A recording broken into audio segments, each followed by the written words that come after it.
The DMP is key because essentially the DMP is, in a programmatic world, is the brain that sort of informs what you need to do to deliver the right audiences for the advertiser.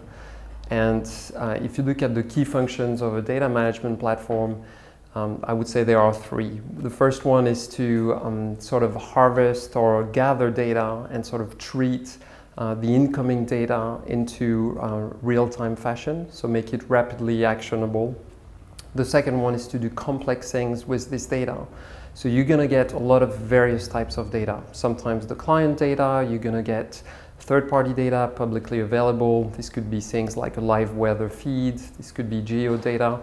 And sometimes you're going to get also additional unique data points that are going to make up the special sauce of the programmatic company you're dealing with.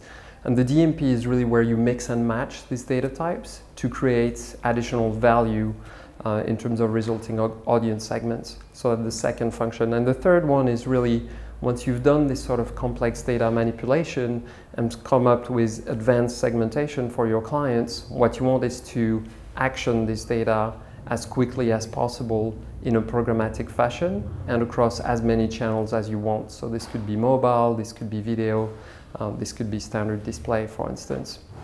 So the DMP is really, in my opinion, the centerpiece from a technology architecture point of view of what you need to make a difference to your clients in a programmatic environment.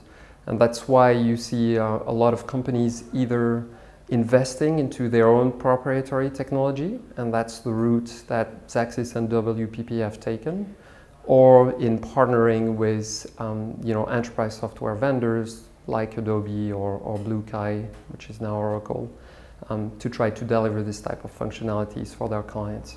The difficulty, or one of the difficulty in continuing to grow the programmatic online video marketplace is trying to speak TV languages.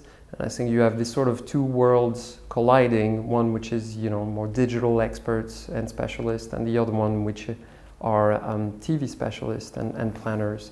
And I think for a long time the industry has not really decided what was the best metrics to look at when you buy and plan for video, regardless of the delivery of the channel.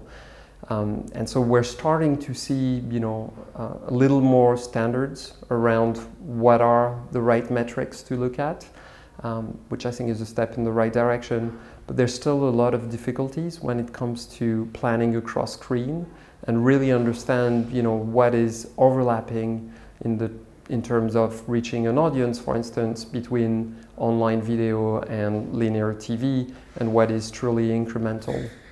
So in my opinion, the industry still has a long way to go when it comes to coming up with these sort of planning tools that could be used by planners and buyers to plan across both TV and online video. If you want to talk about the state of the current sort of programmatic video marketplace in the UK and its adoption, I think that we are seeing a very vibrant and dynamic market with more and more investments coming into programmatic video.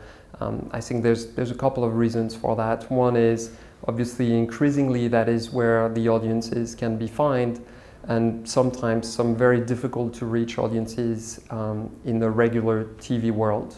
The youth audiences, sometimes referred to as cord cutters, or people who truly for which the first screen is their laptop screen or their mobile or tablet screens. So I think the fact that the audiences are there, the fact also that from an inventory quality perspective, we are seeing much more quality content being available in the marketplace. And the last but not least, the fact that the technology is catching up when it comes to leveraging data to plan against these audiences, mean that we're seeing a lot of growth in the market. If you look at where I think the market is going, I think there will be increasingly a role to play for mobile video. Again, usage are going that way, and today I don't think that is necessarily something that people realize just the magnitude of. So I think in the future you will continue to see programmatic video growing, fueled in big parts by mobile in the UK market. That's the first point. The second one, I think, is you will see more advanced and complex things being done in terms of bridging the world of TV and the world of online to truly deliver incremental value for big advertisers, who at the end of the day care about reaching the right audience at scale at the cheapest possible price.